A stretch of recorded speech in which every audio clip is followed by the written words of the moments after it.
আমি যখন নিজে থেকে কোনো কেক বানাই আর কেকটা যখন কাস্টমারের পছন্দ হয়ে যায়, রিপিট যখন আবার অর্ডার আসে তখন মনের মধ্যে অনেক ভালো লাগা কাজ করে। আসসালামু আলাইকুম, কেমন আছেন সবাই? আশা করি ভালো আছেন।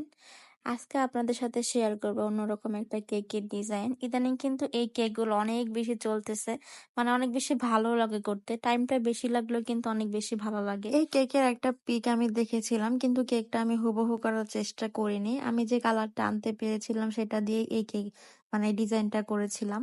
তো এটা ছিল ১.৫ পাউন্ডের একটা ভ্যানিলা স্পঞ্জ কেক। তো এটা আমার একটা ইমার্জেন্সি অর্ডার ছিল। আর তেমন ডিজাইনও খুঁজে পাচ্ছিলাম না। তখন ভেবেছিলাম যে এটা আমার ফোনে সেভ করা ছিল পিকটা।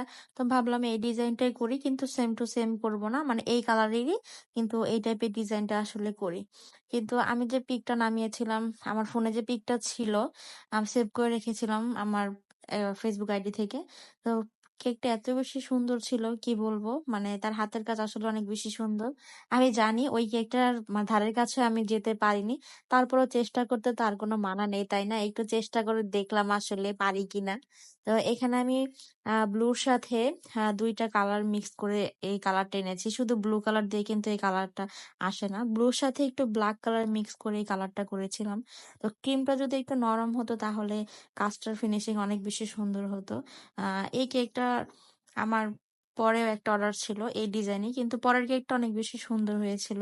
যেকোনো কাজ আপনি ১ম দিয়ে করলে কিন্তু এত বেশি সুন্দর হয় না। ২য় বার করলে আসলে কাজটা অনেক বেশি সুন্দর হয়। এই কেকটা আমার হাসব্যান্ড অনেক বেশি পছন্দ করেছিল। ও দেখে বলতেছে কি যে, "তুমি ইদানিং এত সুন্দর, সুন্দর কেক বানাচ্ছ।" তো তখন আমি ওকে ফোনে পিকটা দেখাই যে, "এটা দেখেই তোমার এত বেশি ভালো লাগতেছে। আর যারা অনেক আপুরা এত সুন্দর, সুন্দর কেক বানায় কিভাবে আসলে জানি না।" তো আমিও যে চেষ্টা করি তাদের হাতের কাজের মধ্যে একটু করার জন্য। আসলে মাশাআল্লাহ কি বলবো, তাদের হাতের কাজ অনেক বেশি সুন্দর। আমি মাঝে মধ্যে এমন, এমন কেক দেখে অবাক হয়ে যাই। কিভাবে বানায় এত সুন্দর কেকগুলো? আর আমার যে ফ্লোরাল ডিজাইনের কেকগুলো এত বেশি ভালো লাগে। ইদানিং আমার এই কেকগুলা দেখতেছি সবাই ফ্লোরাল ডিজাইন গুলোই করতেছে বেশি।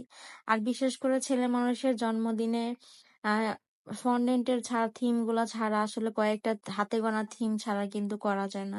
মেয়েদের জন্য কিন্তু অনেক টাইপের ডিজাইন করা যায়। তো সবাই দেখতেছি ফ্লোরাল ডিজাইন গুলো করতেছে। আমার অনেক বেশি ভালো লাগে কেকের মধ্যে সিম্পল এর মধ্যে যে ফ্লোরাল ডিজাইন গুলো আছে সেগুলো করার জন্য। তো আপনারা অবশ্যই জানাবেন কেকটা আমি আসলে উনার মতো তো পারিনি, কিন্তু চেষ্টা করেছি একটু সুন্দর করে করার জন্য। তো আমি ওরকম সেম টু সেম করিনি। ওই কেকটার জাস্ট সাইডে এরকম আম ইসের পেইন্টিং এর কাজটা ছিল। কিন্তু উপরে ছিল না। আমি নিজে থেকে উপরে আমার কেকের মধ্যে ডিজাইনটা করেছিলাম। তো আমার যেদিন আমি এই কেকটা বানাই সেদিন ফ্রাইডে ছিল। অনেক বেশি কাজের চাপ হওয়ার কারণে আমি আসলে কেকটা তেমন সময় নিয়েও করতে পারিনি। অনেক তাড়াহুড়া করে করেছিলাম। যদি একটু সময় নিয়ে করতাম তাহলে অনেক বেশি সুন্দর করতে পারতাম। কিন্তু ওই কেকটার এই কেকটা মোটে সেম টু সেম হয়নি। অনেক তফাৎ আছে, রাত-দিন অনেক তফাৎ।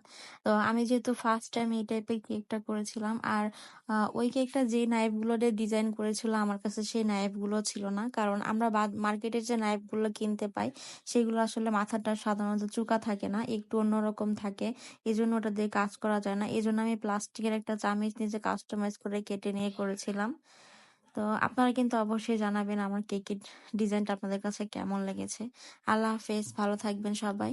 আবার দেখা হবে নতুন কোনো কেকের ভিডিও নিয়ে।